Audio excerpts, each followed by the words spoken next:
बाबा फरिश्ते ओ वतन के, मधुबन के प्यारे बाबा फरिश्ते ओ वतन के। ओम शांति। ओम शांति मिनेश भाई। स्वागतम स्वागतम स्वागतम।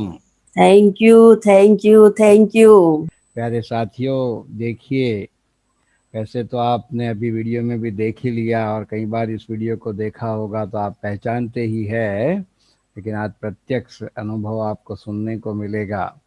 तो जो हमेशा से ही शिव बाबा के संगी है और हमेशा गीता ज्ञान का पान करते और कराते रहते हैं, और आदरणीय दिव्या दीदी जी के साथ रहकर जो खुद ही दिव्य गुणों का गुलदस्ता बनी हुई है, ऐसी मीठी प्यारी हमारी संगीता बहन जी आज बोरीवली सेवा केंद्र से हमारे साथ है और वो अपना आज अनुभव सुनाने जा रहे। तो भले आप शुरू करें संगीता बहन।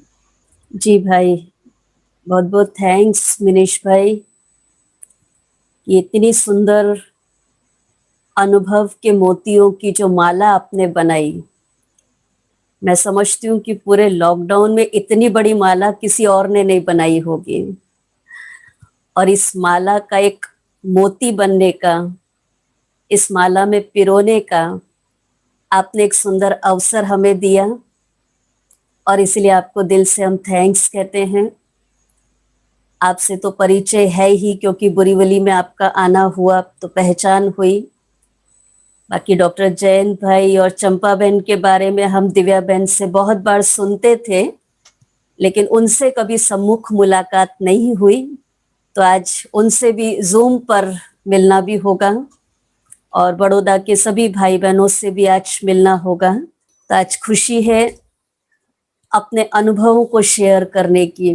और जब आपने कहा तो पिछले उन दिनों को याद करते आए जब हमें लौकिक से अलौकिक जीवन में आने की प्रेरणा मिली। सबसे बड़ी चीज कि हमारा लौकिक जो परिवार था वो एक राजनीतिक, धार्मिक और सामाजिक तीनों ही प्रकार के वातावरण से घिरा हुआ था। और राजनीतिक वातावरण होने के कारण राजनेताओं का, बड़े बड़े नेताओं का घर में बहुत आना जाना था। धार्मिक वातावरण होने के कारण संत, महंत, महात्माओं का भी बहुत आना जाना होता था। और सामाजिक वातावरण होने के कारण समाज सेवा से जुड़े हुए लोगों से बहुत मिलना जुलना होता था। लेकिन बात उस समय की है जब 1976 में पहली बार हमारे गांव में, लौकिक गांव में, क्योंकि मैं एक्चुअल मध्य प्रदेश उज्जैन और भोपाल के बीच शुजालपुर करके स्थान है, तो लौकिक परिवार वहां है, वहां था, वहां से ही हूं मैं। और वो एक बहुत बड़ी अनाज मंडी, व्यापारी मंडी थी, तो परिवार भी पूरा व्यापारी परिवार है। तो ये सारे अलग अलग वातावरण घर के साथ थे, राजनीतिक भी था, धार्मिक भी था, सामाजिक वातावरण भी था। 1976 में जब फर्स्ट टाइम हमारे गांव में ब्रह्मा कुमारीज की तरफ से जब प्रदर्शनी लगी, तो मेरे फादर को बहुत ज्यादा उत्सुकता थी कि एक बार जाकर के तो देखें कि क्या है ब्रह्मा कुमारीज का ज्ञान। और उत्सुकता का मेन कारण ये भी था क्योंकि घर में जो संत महंत आते थे, तो जो जो बड़े महंत थे उनके जो चेले थे, उन्होंने घर में हमारे दादाजी, ताऊ जी और परिवार वालों को इस प्रकार की, या पूरे गांव में इस प्रकार की बातें बहुत फैला के रखी थी कि कभी भी आप लोग ब्रह्मा कुमारीज में नहीं जाना। और वो ब्रह्मा कुमारियां जादू करती है, वहां कैमरे लगे हुए होते हैं और एक बार वहां चले जाएंगे तो वो अपने वशीभूत कर लेती हैं। तो इस प्रकार की बातों का बहुत उन्होंने वातावरण फैला के रखा हुआ था।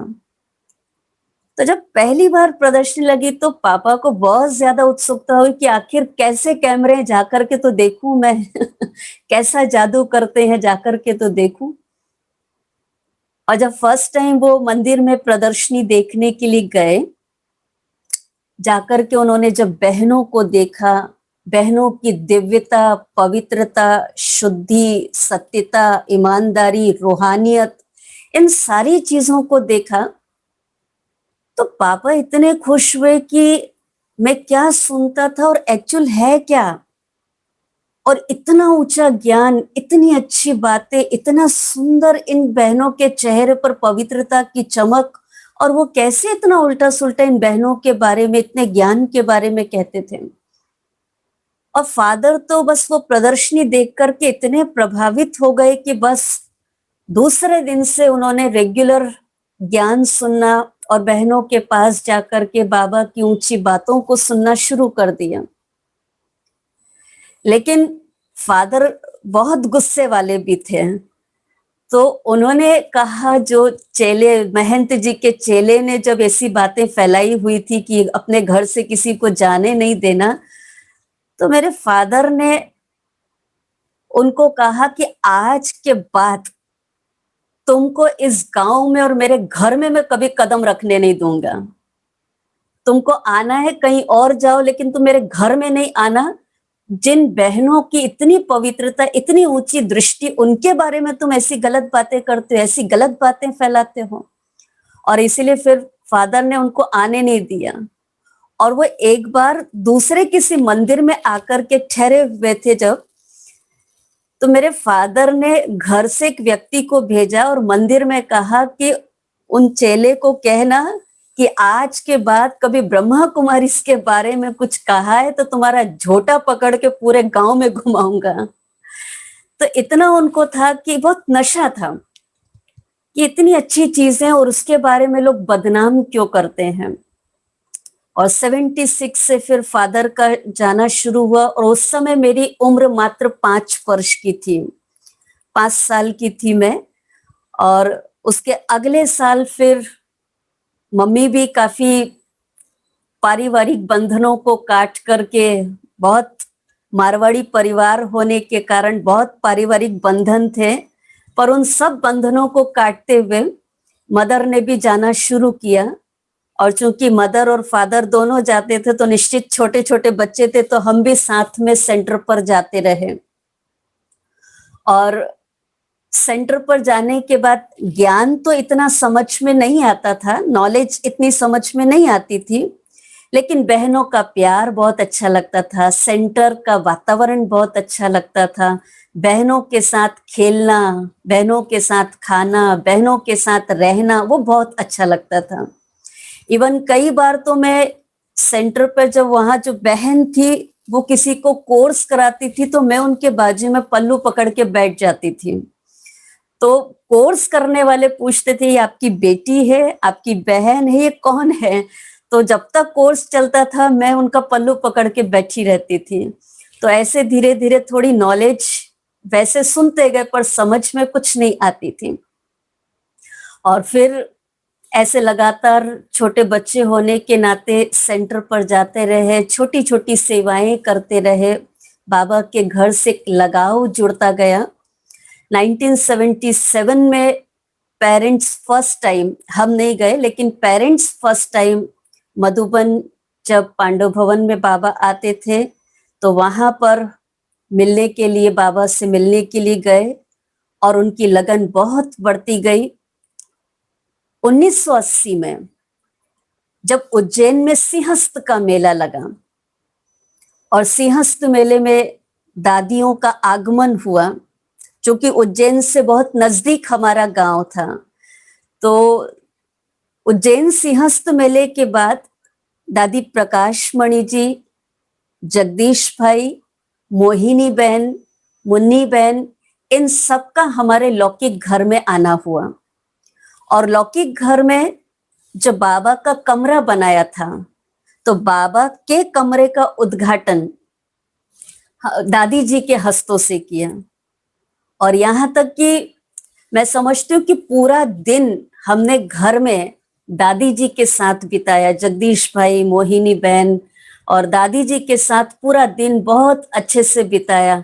ऐसा लगता था जैसे हम दादी के सामने खेल रहे हैं, गा रहे हैं, कोई कविता सुना रहा है, कोई जोक सुना रहा है, कोई गीत सुना रहा है और दादी के साथ ऐसे खेलते रहे पूरा दिन।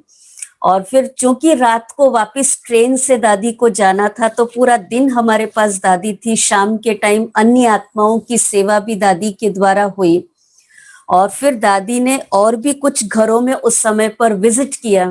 तो दादी अपनी गोद में बिठाकर, कार में अपनी गोद में मुझे बिठा करके हर जगह पर ले जाती थी। तो पूरा दिन जैसे दादी की गोद में बैठ करके हर जगह जाना हुआ, सबके यहाँ मिलना हुआ। तो वो जैसे अनुभवों की छाप, दादियों के प्यार और पालना की छाप जैसे मन पर शुरू से पड़ी हुई थी। लेकिन दादियों के जाने के पश्चात फिर थोड़ी थोड़ी जीवन में कुछ इस प्रकार की घटनाएं घटती गई, परिवार में कुछ ऐसी घटनाएं घटी और जिन घटनाओं के कारण बाबा के प्रति परिवार का निश्चय बहुत बढ़ता गया। एक दो किस्से मैं आपको सुनाऊं कि बड़े ऐसे किस्से थे जिसमें सच में ऐसा लगा कि बाबा नहीं होता तो आज वो सब मुश्किल होता था।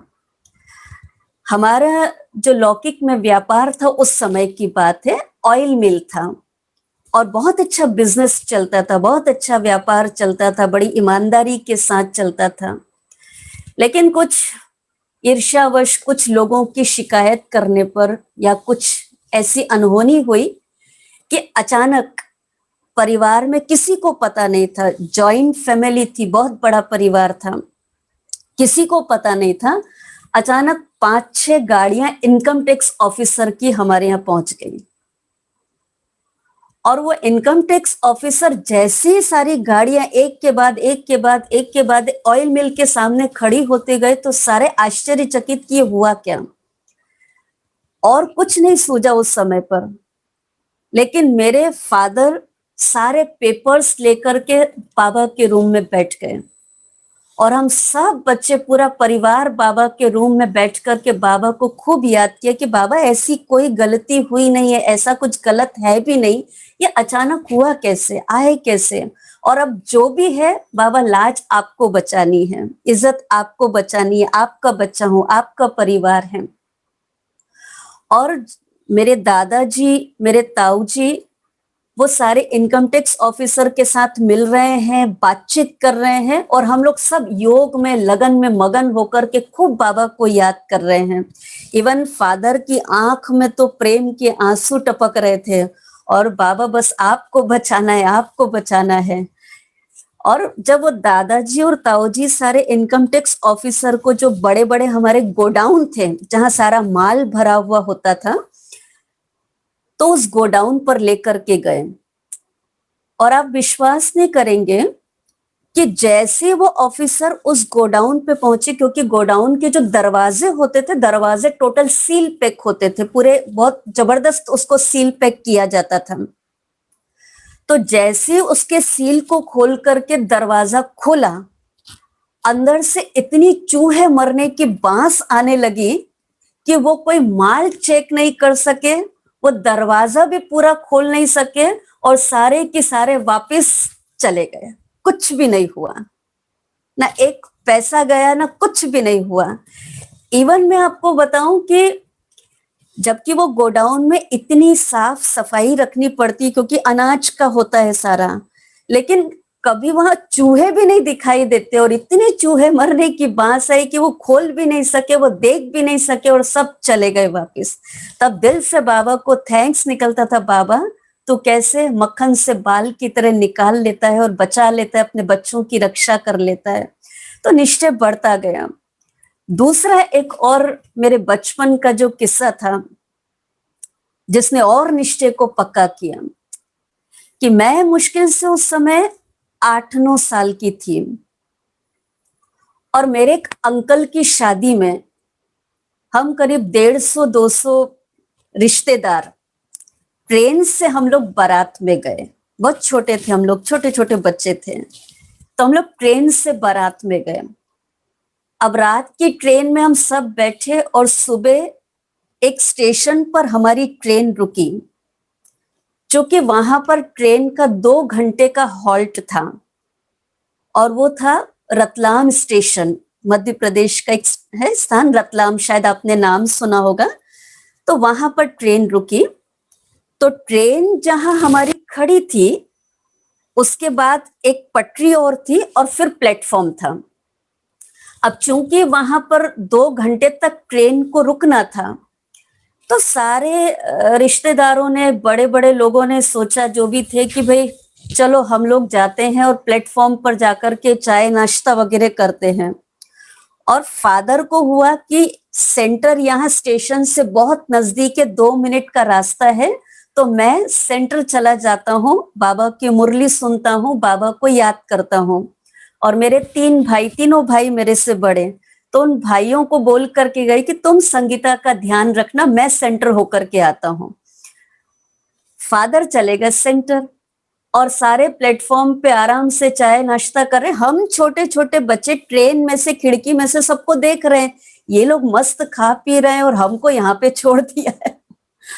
और फिर पता नहीं मेरे मन में क्या आया, मैं ट्रेन से उतर गई, और उतर के मैंने भी सोचा कि मैं भी प्लेटफॉर्म पे जाती हूँ। मैं थी 8-9 साल की, छोटी थी। अब मैं जैसे ट्रेन से उतर के उस पटरी को क्रॉस करके प्लेटफॉर्म पे जाने वाली थी, तो पटरी के बीच में मैं खड़ी थी, पीछे से ट्रेन का इंजन आ रहा था, और वो फास्ट आ रहा था। मुझे कुछ पता नहीं था, मुझे उतनी भी समझ नहीं आ रही थी कि मैं वापिस पीछे आ जाऊं या मैं कुछ करूं।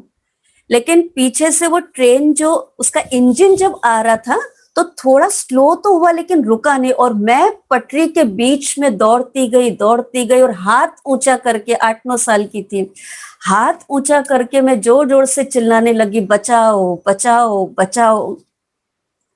अब इतने सारे लोग प्लेटफॉर्म के ऊपर देख रहे हैं, भावुक हो रहे हैं, चिल्ला रहे हैं, रो रहे हैं, कोई कुछ नहीं कर पा रहा है, किसी की कोई ताकत भी नहीं है, और मैं बस दौड़ती जा रही हूं आगे, बचाओ बचाओ बचाओ। प्लेटफॉर्म खत्म होने वाला, और बिल्कुल प्लेटफॉर्म के कॉर्नर पर, जहां बिल्कुल एंड होना है, वहां कॉर्नर पर एक व्यक्ति कंबल ओढ़ के सोया हुआ था, पूरा मुंह तक ढक के कंबल ओढ़ के सोया हुआ था। पता नहीं, बस वो, अगर मैं उस प्लेटफॉर्म से आगे निकल जाती तो मेरे बचने के कोई चांसेस नहीं थे। लेकिन क्योंकि फादर गए हुए थे सेंटर पे, बाबा के साथ योग चल रहा था, मुरली सुन रहे थे, और वो आदमी जिसने मेरे को देखा नहीं, उसने सिर्फ मेरी आवाज बचाओ बचाओ के, और प्लेटफॉर्म पे जितनी आवाजें हो रही थी सुन के, उसको पता नहीं क्या हुआ, उसने कंबल फेंका और मेरा हाथ ऊपर खींच लिया, और जैसे हाथ खींचा और इंजन आगे चला गया। बस उसके बाद जब फादर लौट करके आए वापिस, और उनको सबने बताया कहाँ छोड़ के चले गए थे लड़की को, देखो ऐसा हो गया, और सब रो रहे हैं, कर कुछ नहीं पा रहे हैं। तो फादर ने कहा, मेरा बाबा बैठा था, उनको मैं सौंप के गया था, वो रक्षा करने के लिए तैयार है, मुझे कोई बात की फिक्र नहीं है, और अगर उसने इनको बचाया है तो जरूर उसको इससे अपनी सेवा करानी है, जरूर इससे कुछ कल्याणकारी कर्तव्य कराना है, इसीलिए भगवान ने इसको बचाया है। और बस उनका निश्चय कि बाबा आप कैसे कदम कदम पर हमारी मदद, रक्षा करते। ऐसे छोटी बड़ी बहुत सारी घटनाएं जीवन में घटी, जिससे निश्चय की नींव और मजबूत होती गई। 1983 में जब इंदौर में हॉस्टल, आपने नाम सुना होगा, उस समय इंदौर हॉस्टल का नाम था दिव्य जीवन कन्या छात्रावास, और उन बच्चियों को उस हॉस्टल में रखा जाता था जिनके पेरेंट्स ज्ञान में चलते हैं। तो जब हॉस्टल 83 में खुला, मैं 7th क्लास में थी, तो मेरे पेरेंट्स को हुआ कि नहीं, मुझे भी अपनी बच्ची को हॉस्टल में रखना है, और ये हॉस्टल में जाएगी तो इसको भी अच्छे संस्कार मिलेंगे, और ये बाबा की अच्छी पक्की बच्ची बन जाएगी। पर चूंकि जब जब हॉस्टल में जाने की बात फादर घर में करते थे तो मेरी लौकिक दादी जी दीवार से माथा फोड़ती थी। कहती थी कि तुमने अगर इस लड़की को हॉस्टल में भेजा तो मैं तुम सबको निकाल दूंगी या मैं मर जाऊंगी। तो उनके रहते मेरे को हॉस्टल में जाना बहुत मुश्किल था। मेरी भी दिली इच्छा थी कि मैं जाऊं हॉस्टल में और वहां जाकर के पढ़ाई करूं, रहूं, सीखूं सब कुछ, और पेरेंट्स की भी दिल थी, सब कुछ था। लेकिन जब घर में बात करते थे तो कुछ ना कुछ ऐसी बातें हो जाती थी कि निकलना मुश्किल होता था। लेकिन 85 में हॉस्टल खुले 2 साल हो गए थे। 85 में मैं 8th क्लास की एग्जाम दे रही थी और एग्जाम चल रही थी। अचानक लौकिक दादी जी ने शरीर छोड़ा और मेरे लिए जाने का रास्ता खुल गया और मैं फिर बहुत प्यार से, बहुत आराम से हॉस्टल में गई। 9th क्लास से मेरा इंदौर हॉस्टल में जाना हुआ। हॉस्टल मेरे लिए एक वरदान साबित हो गया। मुझे मजबूत बनाने में, नया जीवन बनाने में, एक नया शेप देने के लिए, एक नया आकार देने के लिए हॉस्टल मेरे लिए एक वरदान साबित हो गया। और फिर 9th क्लास से मैंने हॉस्टल में रहना सीखा। हालांकि शुरू शुरू में 1-2 साल तक तो मुझे घर की बहुत याद आती थी। घर का खींचाव होता था और हर त्योहार पर मैं घर जाती थी, हर फंक्शन में घर जाती थी। रहती थी हॉस्टल में लेकिन थोड़ा थोड़ा अटैचमेंट घर के साथ था, इसलिए बार बार खिंचाव होता था, तो थोड़े थोड़े दिन में मैं घर चली जाती थी। लेकिन हॉस्टल में जो पालना थी, हॉस्टल में जो सिखाया गया, उसने मुझे संबल प्रदान किया, मुझे मजबूती प्रदान की। और यहां तक मैं कहूं कि जो हमारे इंदौर जोन के इंचार्ज थे ओम प्रकाश भाई जी, शायद आप जानते होंगे, है ना, और आरती बहन। तो ओम प्रकाश भाई और आरती बहन दोनों की इतनी सुंदर पालना थी हम कन्याओं के लिए, क्योंकि मैं जब हॉस्टल में गई तो एक छोटे से फ्लैट में हॉस्टल था। कुमारियां, हम 15-20 कुमारियां रहती थी। और आरती बहन और ओम प्रकाश भाई जी दोनों ने इतनी सुंदर हमको पालना दी, हम कुमारियों को। मुझे तो ऐसे महसूस होता था कि हमने साकार बाबा या साकार मम्मा को नहीं देखा, परंतु यही हमारे लिए मम्मा बाबा के समान थे। क्योंकि ओम प्रकाश भाई जी ने तो बाबा की, मम्मा की पालना ली हुई थी। और इसलिए जब भी मैं भाई जी को योग में देखती थी, योग करते हुए देखती थी, ऐसा उनका चेहरा खिला हुआ होता था, लाल लाल चेहरा होता था, ऐसे बाबा की याद में खोए हुए होते थे। तो ऐसा लगता था कि लगन है तो ऐसी लगन है, प्यार है भगवान से तो ऐसा है, अगर इश्क करना है ईश्वर से तो ऐसे ही मुझे भी करना है। तो ऐसे जैसे वो हमारे लिए प्रेरणा स्रोत बन गए। और फिर हॉस्टल में रह करके बहुत सारी कलाओं में निपुण होते गए, डांस, ड्रामा, बहुत कुछ सीखा, बहुत कुछ किया हॉस्टल में। और इतनी हमारी टाइट दिनचर्या होती थी हॉस्टल में, शायद सेंटर पे भी नहीं होती होगी इतनी टाइट दिनचर्या, क्योंकि लौकिक पढ़ाई भी करनी होती थी और साथ साथ हमको ज्ञान योग भी करना होता था। अमृत वेले से लेकर के हमारी दिनचर्या शुरू होती थी, तो स्कूल कॉलेज की पढ़ाई भी करना होता था और फिर अलग अलग एक्टिविटीज में हमको पार्टिसिपेट भी करना होता था। तो इसीलिए बहुत ज्यादा हम लोग बिजी होते थे। हॉस्टल में जब मैं रहती थी, मैंने अपने बेड के सामने बाबा की अव्यक्त मुरली का एक बहुत सुंदर सा स्लोगन लिख करके रखा था कि जब भी आंख खुले और मुझे वो स्लोगन दिखाई देता था। और वो स्लोगन जिसने बहुत मुझे एक्टिव और अलर्ट बनने में मदद की, और वो स्लोगन था डिले इज डेंजर। बाबा की एक अव्यक्त मुरली, उसका टाइटल है डिले इज डेंजर। कि कोई भी चीज में अगर डिले किया वो खतरा है। तो चाहे अमृत वेला, आंख खुलती थी डिले इज डेंजर, तुरंत उठ जाते थे।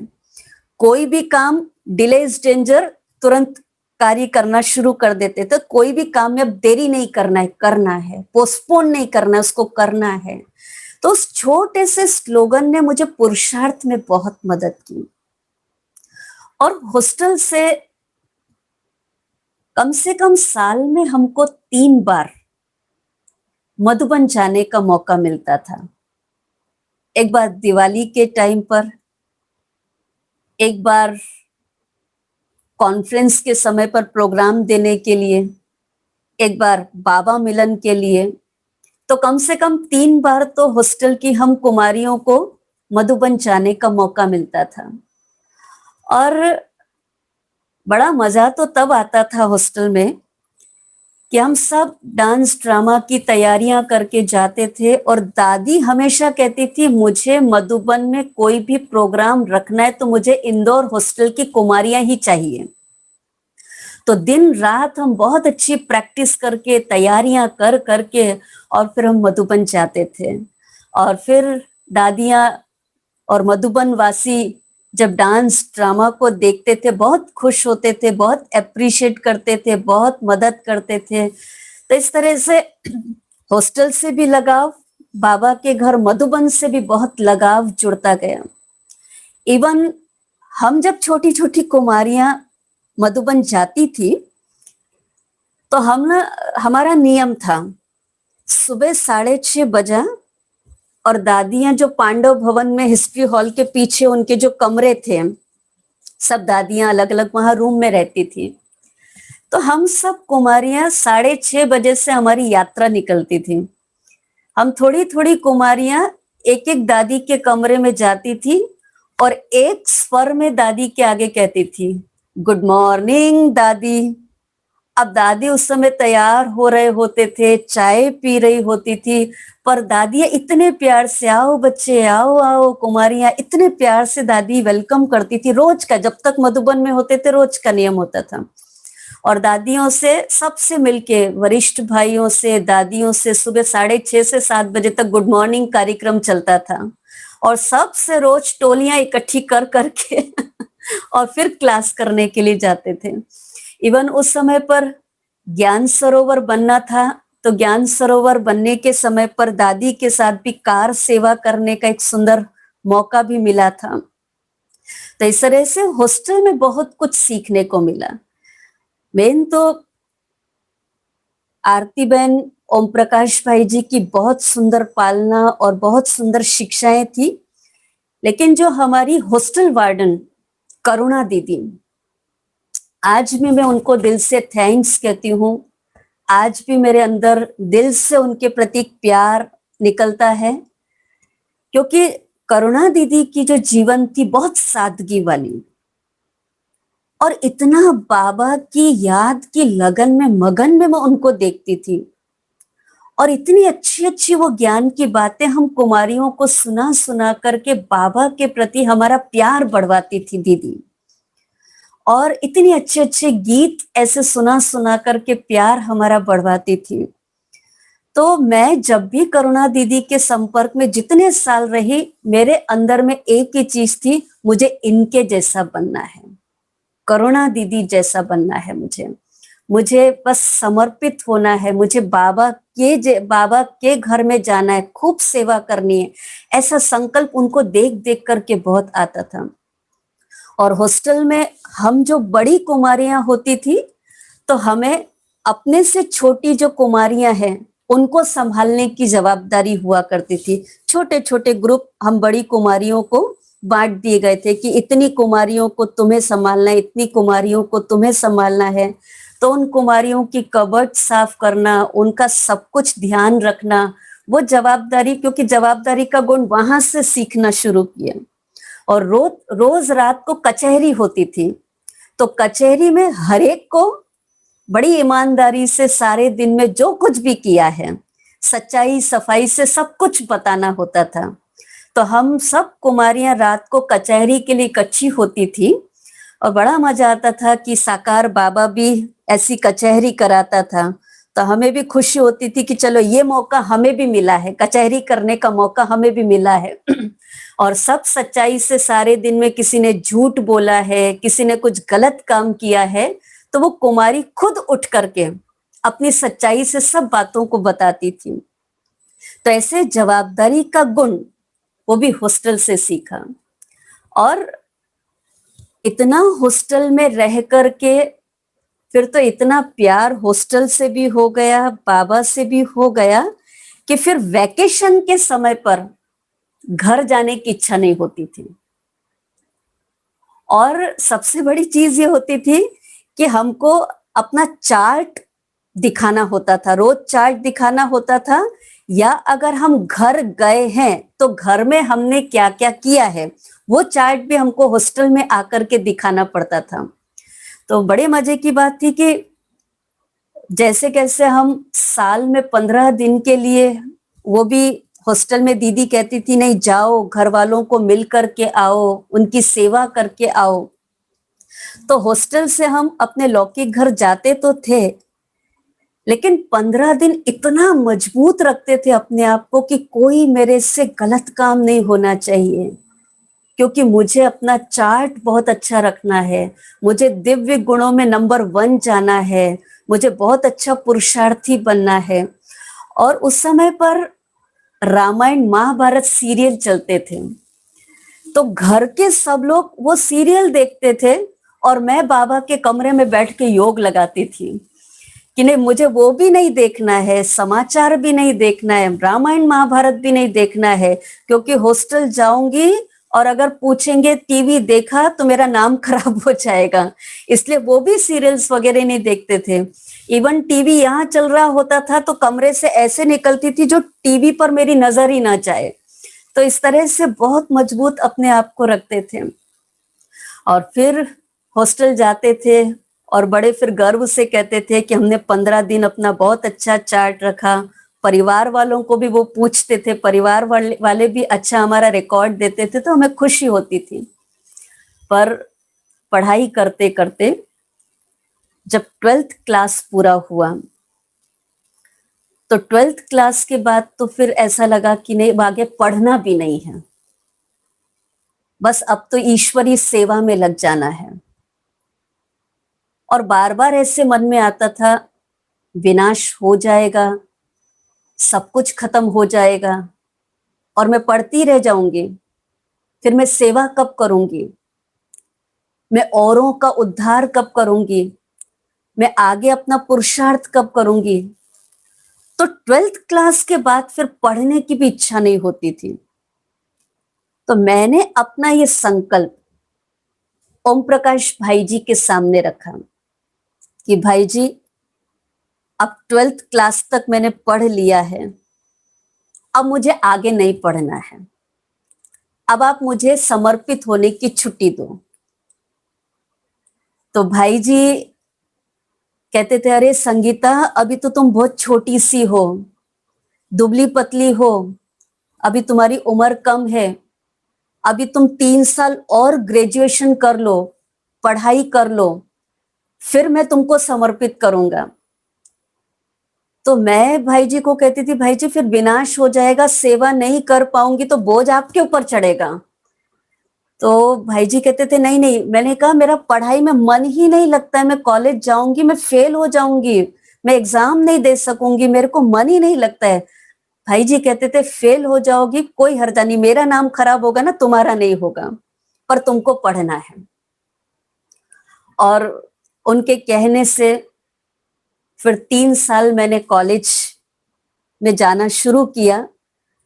11th-12th तो मैंने साइंस से किया था और साइंस मेरा बहुत अच्छा था, बहुत अच्छे मार्क्स आते थे, टीचर्स को भी बहुत नाज होता था। फिर जब कॉलेज में था तो मैंने कहा मुझे साइंस नहीं लेना है, और साइंस लूं तो पढ़ना बहुत पड़ेगा, पढ़ना बहुत पड़ेगा तो मैं सेवा के लिए इतना टाइम नहीं दे पाऊंगी। तो मैंने फिर छोटे छोटे सब्जेक्ट ले लिए, प्रैक्टिकल सब्जेक्ट्स ले लिए, ताकि कहने को कॉलेज भी पूरा हो जाए और मेरी पढ़ाई भी पूरी हो जाए। पता नहीं उस समय पर क्या ऐसी प्रेरणाएं थी बाबा की, क्या ऐसा खिंचाव था, मुझे नहीं पता। मैं जब हॉस्टल से कॉलेज जाती थी, रोज कानों में बाबा की याद के गीत गूंजते थे, आंखों से बाबा की याद की अश्रुधारा बहती रहती थी। और कॉलेज में जाकर के कोई फ्रेंड्स नहीं, किसी के साथ बातचीत करने का भी मन नहीं करता था।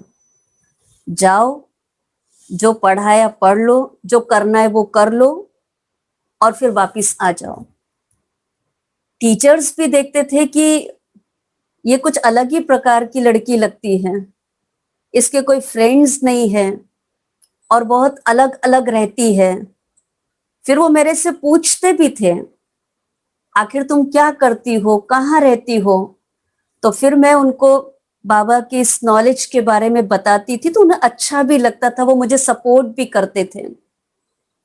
और 3 साल जैसे पढ़ाई पूरी हुई, ग्रेजुएशन पूरा हुआ, फिर मैं भाई जी के पास गई। मैंने कहा आपके कहने से पढ़ लिया, अब तो सेंटर पे भेज दो, अब तो समर्पित कर दो। तो भाई जी ने कहा कि मैं ऐसे नहीं समर्पित कर सकता हूं, तुम्हारे पेरेंट्स का लेटर भी चाहिए, तुम्हारे पेरेंट्स की छुट्टी चाहिए। मैं रातों रात इंदौर से अपने घर गई, ट्रेन से अकेली चली गई। घर वालों को पता भी नहीं, बोला भी नहीं कि मैं आ रही हूं। और जब उन्होंने मेरे को देखा कि अचानक घर आ गई है, सब बड़े आश्चर्यचकित कि क्या हुआ तुमको? बस मेरी एक ही रट थी, मेरे को चिट्ठी दे दो, मेरे को सेंटर पे रहना है, चिट्ठी दे दो। मेरे फादर जब बहुत निश्चय उनका पक्का होता गया, उन्होंने हॉस्टल में मुझे रखा।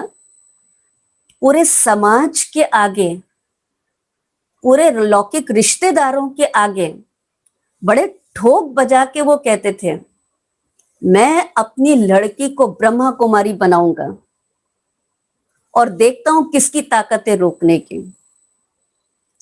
अब वो कहते थे इधर, और डर मेरे को पहले लगता था। पहले शुरुआत की बात है, जब वो कहते थे सबके सामने मैं अपनी लड़की को ब्रह्मा कुमारी बनाऊंगा, और मुझे डर लगता था अगर नहीं बनी तो फादर का नाम, परिवार का नाम खराब होगा। और वो कहते थे कोई मुझे साथ दे ना दे, भगवान मेरा साथी है, मैं अपनी लड़की को बनाऊंगा। लेकिन सच में ये ऐसी सिचुएशन आई कि मैं खुद गई और मैंने अपने पेरेंट्स को कहा मुझे अब चिट्ठी चाहिए, अब मुझे सेंटर पर रहना है। पर कहते ना कि कहना और करना, उसमें बहुत फर्क होता है। मेरी मदर ने कहा कि संगीता, हम चाहते हैं कि तुम 2 साल और पढ़ाई करो, तुमने बीए कंप्लीट किया, तुम एमए कंप्लीट कर लो, 2 साल और पढ़ लो। मैंने कहा अब मैं किसी भी हालत में पढ़ाई करने वाली नहीं हूं, मैंने जैसे कैसे करके 3 साल कंप्लीट किए, अब मैं पढ़ने वाली नहीं हूं, बस आप मुझे चिट्ठी दे दो, मुझे छुट्टी दे दो। और उस समय पता नहीं बाबा की क्या पावर थी मेरे अंदर कि घर का एक एक सदस्य रो रहा है, सबकी आंख में आंसू, सब रो रहे हैं, कोई छुट्टी देने को तैयार नहीं, कोई चिट्ठी देने को तैयार नहीं, और सब रो रहे हैं। और मम्मी कहती है कि देखो दुनिया बहुत रंग रंगीली है, और एक बार सोच लो, और 2 साल पढ़ लो, और थोड़ा मैच्योर हो जाओ, फिर हम आपको छुट्टी दे देंगे। लेकिन बस उस समय पर तो जैसे ऐसी कठोर हो गई थी मैं कि नहीं, अब मुझे जाना ही है, जाना ही है।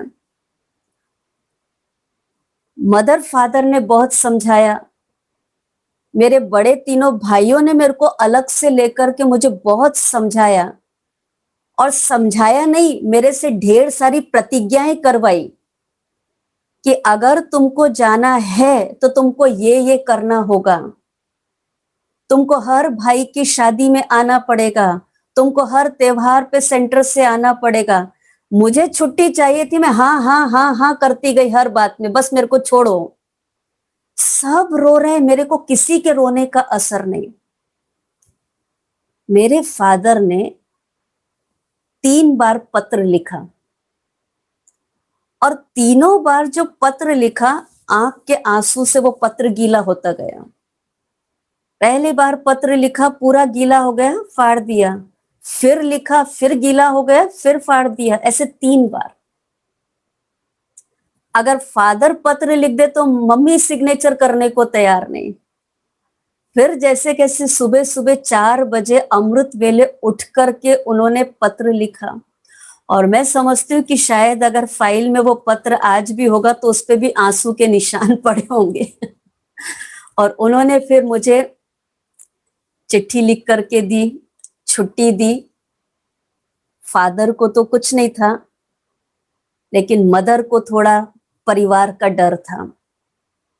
समाज क्या कहेगा, लोग क्या कहेंगे। लड़की को सफेद साड़ी पहना दी, एक अंदर में डर था उनको, परिवार को मैं क्या कहूंगी, कैसे मुंह दिखाऊंगी। लेकिन मेरी भी हिम्मत थी, बाबा की मदद थी और सबका साथ था। मैं तुरंत लेटर लेकर के और दूसरे दिन वापस इंदौर के लिए रवाना हो गई। और इंदौर जाने के बाद मैंने भाई जी को, आरती बहन जी को वो चिट्ठी दिखाई कि मेरे को छुट्टी मिल गई, अब मुझे आप सेंटर पर रखो, सेवा में भेजो। और उसके बाद पहला सेंटर जिसके लिए मुझे सेवा में जाने का मौका मिला, इंदौर कनेक्शन के ही पहले सेंटर में 1992 में पांडव भवन में ट्रेनिंग लेने के बाद मैं जबलपुर सेंटर पर सेवा के लिए गई। और जबलपुर का भी नाम शायद आपने सुना होगा, है ना। तो जबलपुर सेंटर वो था, मैंने भाई जी को पहले से बोल के रखा था कि मुझे एक ही सेंटर पे बहुत साल नहीं रखना, मुझे हर साल नए नए सेंटर पर रखना, ताकि हर सेंटर का, हर बहनों का मुझे अनुभव मिल सके। तो फर्स्ट में जबलपुर सेंटर पर गई, और जबलपुर वो सेंटर था कि जहां पर बहुत वर्षों पहले एक बहुत बड़ा मेला लगा था। मेरी आयु बहुत कम थी और फादर के साथ मैं जबलपुर में मेले में गई थी। निर्मल शांता दादी वहां आए हुए थे मेले के लिए। और जबलपुर सेंटर में भाई जी, ओम प्रकाश भाई जी क्लास करा रहे थे, मुरली क्लास करा रहे थे सुबह का। मैं बहुत छोटी सी उम्र की थी। मुरली सुनाते सुनाते भाई जी ने एक बार ऐसे पूछा, प्रश्न पूछा, अच्छा ब्रह्मा कुमारी कौन बनेगा। मैंने पता नहीं ठीक से सुना नहीं सुना, जो कुछ भी हुआ मैंने तुरंत हाथ खड़ा कर दिया। उस समय ब्रह्मा कुमारी का अर्थ भी शायद नहीं पता था। और उन्होंने प्रश्न पूछा, ब्रह्मा कुमारी कौन बनेगा। मैं पूरी सभा में किसी का हाथ खड़ा नहीं था और मैंने अपना हाथ खड़ा कर दिया। तो उन्होंने बहुत तालियां बजवाई कि देखो इतनी छोटी सी बच्ची का कितना बड़ा संकल्प है सेवा करने का। और फर्स्ट उसी सेंटर पर जाकर के सेवा करने का अवसर मिला। तो जबलपुर में 1 साल सेवा की। फिर उसके बाद जगदलपुर, जो बस्तर इलाका है, आदिवासियों का इलाका है, वहां 1 साल सेवा करने का मौका मिला।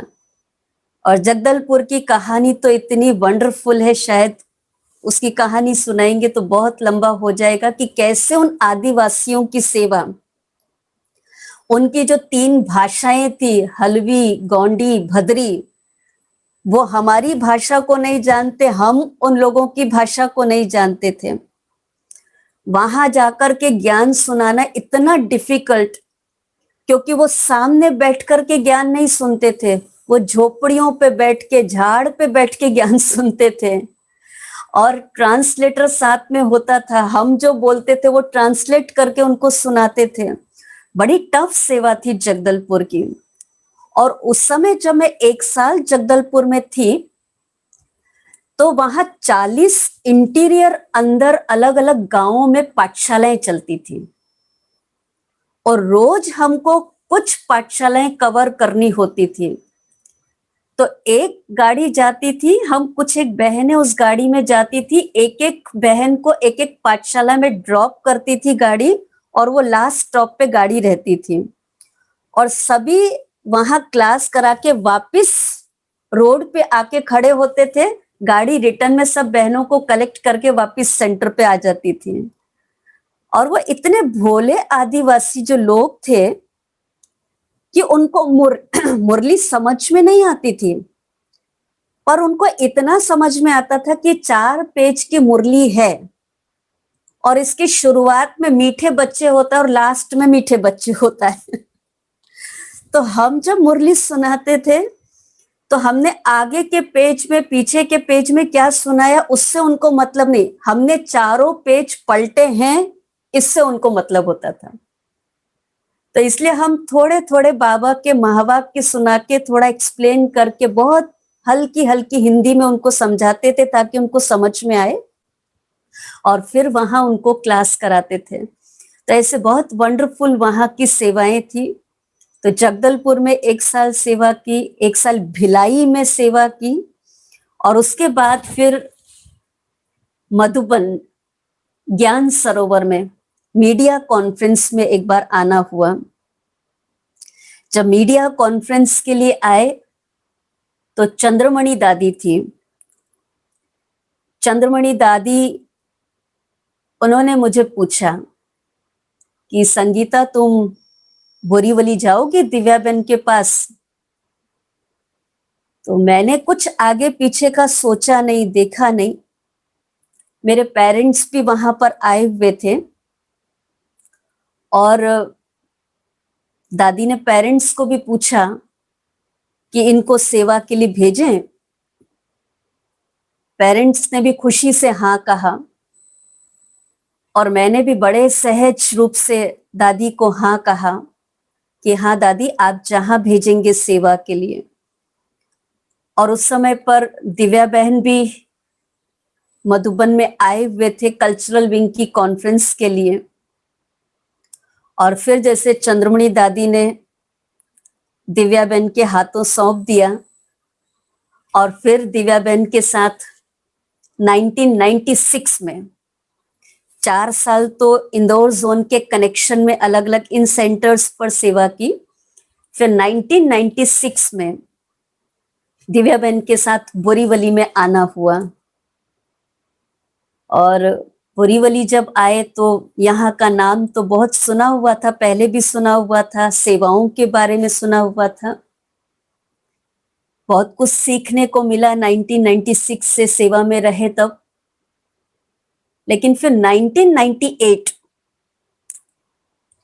क्योंकि परिवार में एक थोड़ी सी हलचल थी, लौकिक परिवार में, समाज में एक बहुत बड़ी हलचल थी, और वो हलचल ये थी कि सारे हमारे पेरेंट्स को कहते थे कि देखा तीनों लड़कों की शादी तो कितने धूमधाम से की है, देखा तीनों लड़कों के लिए तो कितना कुछ किया है, और जब लड़की की बारी आई तो देखो लड़की को तो इन्होंने सफेद साड़ी पहना दी, लड़की के लिए कुछ नहीं किया। और फादर को बहुत होता था कि एक बार इस समाज को दिखाना है ब्रह्मा कुमारी जीवन क्या है, ईश्वरीय ज्ञान क्या है। और फिर 1998 में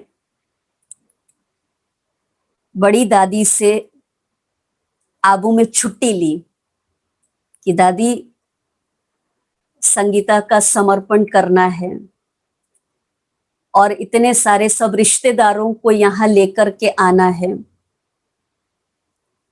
दादी ने बड़े प्यार से छुट्टी दी, और दादी ने कहा कि जितने रिश्तेदारों को लाना है लाओ, क्योंकि दादी लौकिक घर आई हुई थी और मारवाड़ी परिवार को जानती थी, समाज को जानती थी।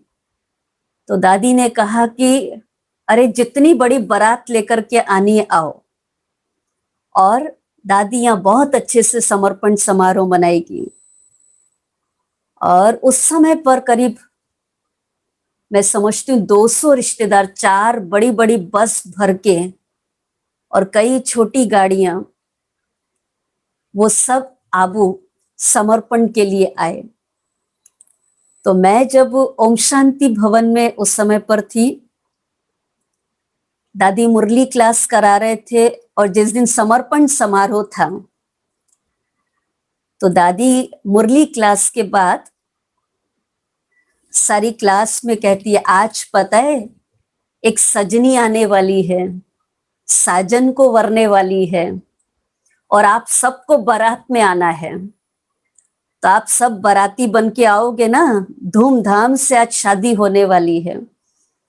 तो दादी ने सबको खुले दिल से खूब निमंत्रण दिया, सारे मधुबन वासियों को, और कहा कि सब आना। और दादी ने मदर को कहा हुआ था कि तुम्हारी जो तीनों बहुएं हैं, या जो तुम्हारे जो भी लोग हैं ना, उन सबको बोलना कि खूब सज धज के आवे।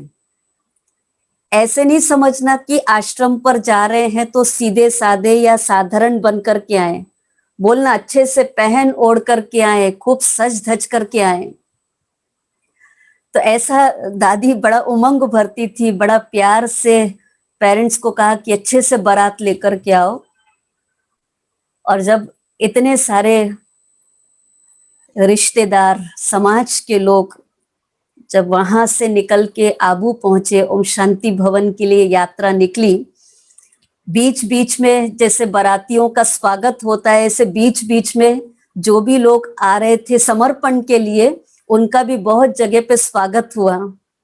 और जब वो लास्ट मधुबन पहुंचे और मधुबन में रहे, घूमे फिरे, समर्पण वाले दिन दादी तो जैसे दुल्हा बनी, और हमें भी बाबा ने जैसे एक सजनी बनने का चांस दिया। बहुत सुंदर समर्पण की विधि चली। मेरा अकेले का समर्पण था, पूरा ओम शांति भवन का हॉल भरा हुआ था, सारे रिश्तेदार थे, सारा लौकिक अलौकिक दोनों परिवार था, खूब धूमधाम से हुआ। बस वो दिन था कि सारा समाज नतमस्तक हो गया, और सबने ये देखा कि ऐसी शादी हमने कभी नहीं देखी है, ऐसा दूल्हा भी नहीं देखा, ऐसी शादी भी नहीं देखी है। और वो कहते हैं कि आज तक तो हमने अपने बच्चों की शादियां की है, इतने बड़े घर नहीं देखे जितना बड़ा इसका घर है, जितना परिवार इतना इसका बड़ा है, इतना तो हमारा भी कोई परिवार नहीं है। और सबके अंदर एक खुशी के आंसू बह रहे थे। वो सीन, उस नजारे को देख करके सबकी आंखों से अश्रुधारा, खुशी के आंसू बह रहे थे। और दादी का तो आप जानते ही हैं कि दादियों की कितनी प्यारी पालना होती है। जो दादी के सामने जाए, दादी का स्नेह, दादी का मिलना, वो पत्थर को भी बिल्कुल पानी कर देता है। तो दादी ने इतनी अच्छी पूरे रिश्तेदारों की पालना की, पूरे समाज की इतनी अच्छी पालना की, और उस दिन के बाद से सबका, हमारे लौकिक पेरेंट्स, लौकिक परिवार के प्रति दृष्टिकोण पूरा चेंज हो गया। और बस वो एक ही बात कहते थे कि अगर कन्यादान किसी ने किया है तो इसने किया है। जो पहले कई प्रकार के कलंक लगाते थे लौकिक में, वो सब अब गौरव से कहने लगे कि तुमने हमारे समाज का नाम ऊंचा कर दिया, तुमने बहुत बड़ा काम किया है। और वो पेरेंट्स के चरणों में गिरते थे आके, तुमने बहुत अच्छा काम किया, तुमने अपनी लड़की को बहुत अच्छी जगह पर रखा है। और फिर मैं जब भी जाती थी लौकिक परिवार में, बहुत अच्छी समाज की सेवा होती थी, वो सामने से अलग अलग प्रोग्राम रखते थे, मैं उनके बीच में बोलती थी, सुनाती थी, बहुत उनकी सेवाएं होती गई। और समय ऐसा बदला कि जो उनकी मान्यताएं थी, जो उनकी धारणाएं थी, जो उनके अपवाद थे, वो सब बदल गए, चेंज हो गए। और अब परिवार में खुशहाली, समाज में खुशहाली हो गई। तो इस तरह से समर्पण के बाद वैसे भी 2 साल तो मैं दिव्याबेन के पास थी 96 से 98 तक, पर 98 में समर्पण के लिए इंदौर जोन का भी आना हुआ, यहाँ से बोरीवली से भी दिव्याबेन और काफी परिवार के लोग गए, और फिर वापस बोरीवली में जब आए तो बोरीवली में फिर जीवन को एक नया शेप मिला, जीवन को एक नया आकार मिला, और यहाँ की सेवाओं की नवीनता, पुरुषार्थ की नवीनता, हर चीज की नवीनता बहुत सीखने और देखने को मिली। और करीब 25 साल से मैं आज दिव्याबेन के साथ हूं। दिव्याबेन के सरल स्वभाव और जैसा उनका नाम वैसे उनकी जो धारणाएं हैं, उन धारणाओं ने मुझे बहुत कुछ आगे बढ़ाया, बहुत कुछ मुझे सिखाया। एक बार की मुझे बात याद आती है, कुछ वर्ष पहले की ही बात है कि शांति वन में ट्रांसपोर्ट ट्रेवल विंग की कॉन्फ्रेंस थी और मुझे एक 10 मिनट का स्पीच देना था। शांति वन में बहुत बड़े पैमाने पर वो कॉन्फ्रेंस थी।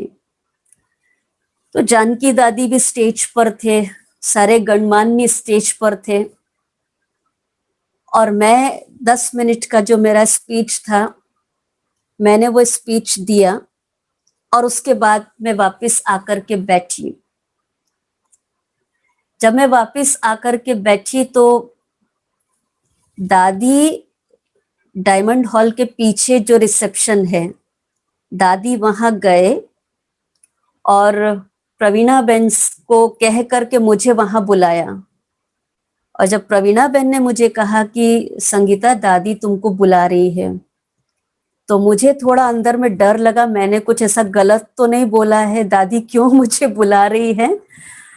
तो मैं दादी के पास गई, दादी ने मुझे हाथ पकड़ के अपने सामने बिठाया और दादी ने बहुत देर तक मुझे दृष्टि दी, और दादी ने मुझे कहा कि क्या बोला है तुमने, कितना अच्छा बोलती है तू। और फिर स्टेज पे प्रोग्राम चल रहा है, फिर दिव्या बेन को बुलाया वहां पे। दिव्या बेन आए, दादी ने कहा दिव्या ये तेरी लड़की है। तो बेन ने कहा हाँ दादी मेरे साथ ही रहती है। तो दादी ने कहा ये तो कितना अच्छा बोलती है, कितना मीठा मीठा बोलती थी, कितना योग युक्त बोलती थी। इतना दादी ने जैसे वरदान से भरपूर किया, इतनी प्यारी दृष्टि दादी की मिलती रही, और जैसे हाथ में हाथ लेकर के दादी भरपूर करते गए। सिर्फ वहां ही नहीं, दादी ने खूब देर तक मुलाकात की।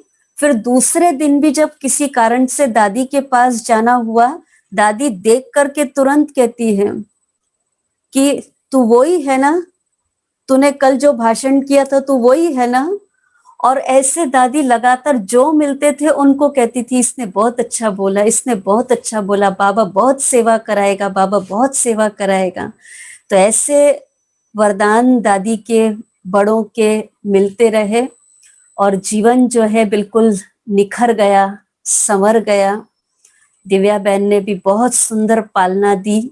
आज भी उनके संग से बहुत कुछ सीखने को मिलता है, और बहन को भी मैं किस किस को थैंक्स कहूँ, क्योंकि बहुत जगह से मैं जुड़ी थी, इंदौर जोन से जुड़ी थी, बोरीवली से जुड़ी, फिर दादियों का बहुत प्यार रहा, बहुत पारिवारिक स्नेह रहा दादियों का, तो उनके साथ भी बहुत स्नेह रहा।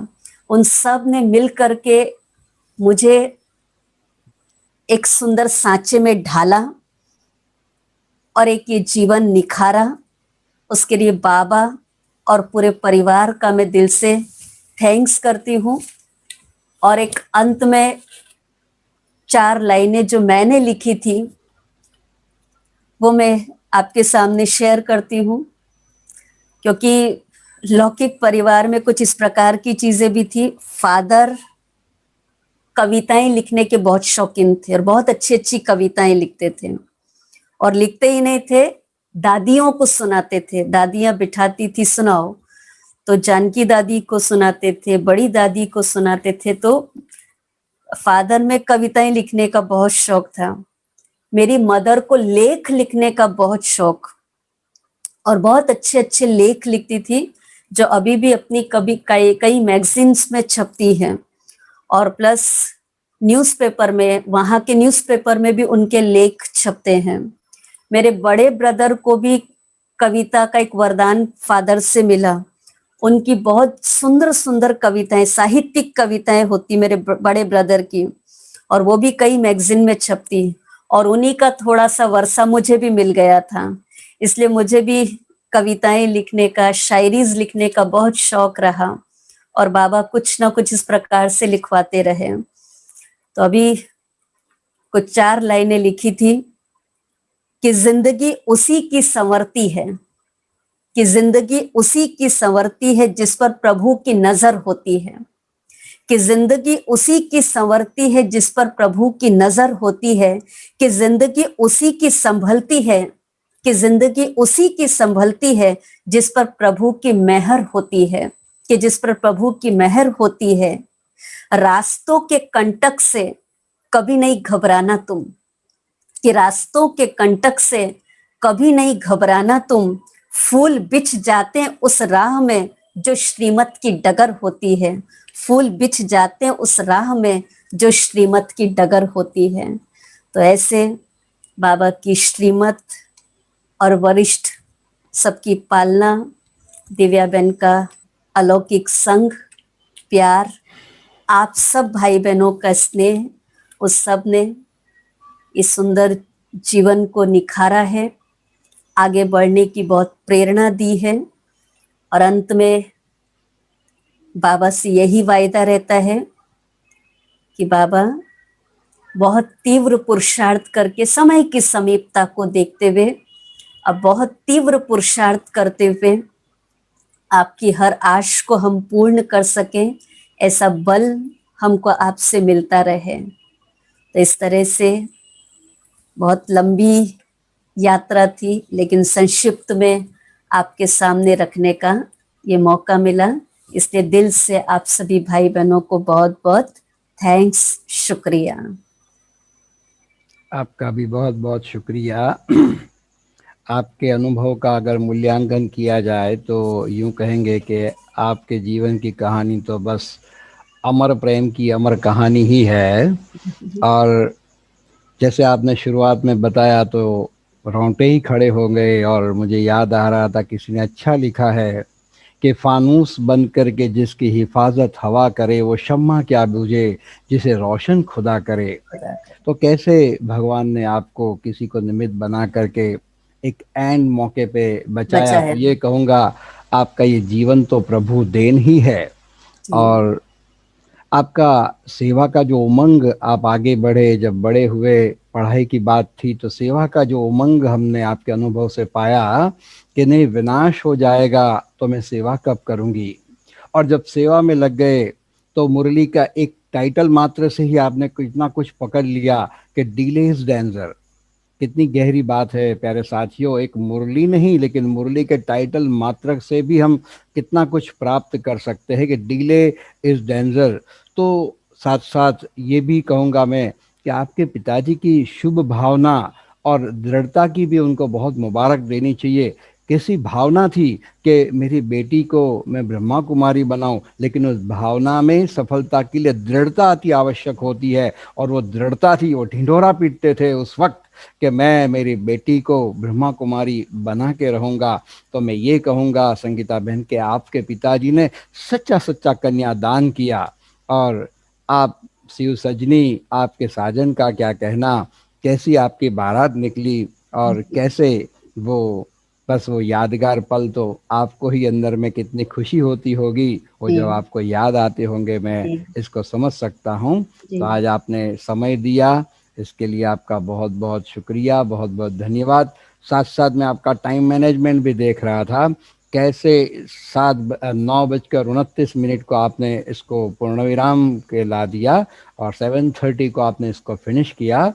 तो ये भी प्यारे साथियों सीखने वाली बात है। वैसे भी बम्बई दिव्या वाले, बहन से सीखा है। दिव्या बहन हमेशा कहती है कि कोई भी अगर प्रोग्राम है 5 नहीं 10 मिनट पहले रेडी रहो, और जो टाइम दिया है उस पे 5 मिनट पहले ही पूरा करो, ताकि किसी को इंतजार ना करना पड़े, किसी का संकल्प ना चले। तो ऐसे दीदी की प्रेरणा थी और उससे फिर हम सीखते गए। जी बिल्कुल, आपको उन्होंने सिखाया, लेकिन उस सीख को आपने पकड़ के रखा और उसको प्रैक्टिकल एप्लीकेशन में लाना, ये भी आपकी विशेषता कहेंगे। तो आपका बहुत बहुत पुनः पुनः धन्यवाद करते हैं। और आइए कुछ पल बाबा की याद में बैठ करके फिर आज के इस सत्र को पूरा करेंगे। अच्छा, ओम शांति। ओम शांति।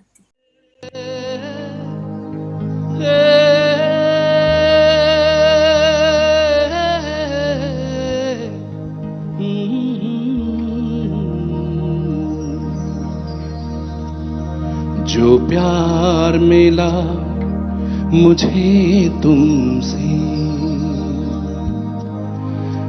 वर्णन करूं मैं कैसे मुख से। जो प्यार मिला मुझे तुमसे, वर्णन करूं मैं कैसे मुख से। ये दिल जानता है बाबा, दिखता है जो नैनों के सपने। जो प्यार मिला मुझे तुमसे।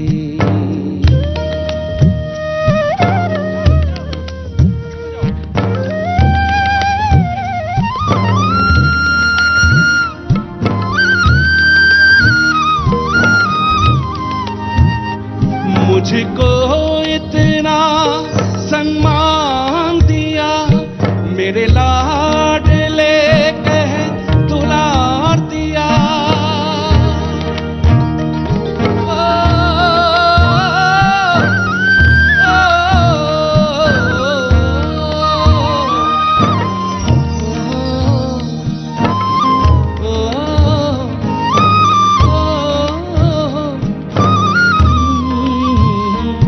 मुझको इतना सम्मान दिया, मेरे लाडले कह दुलार दिया।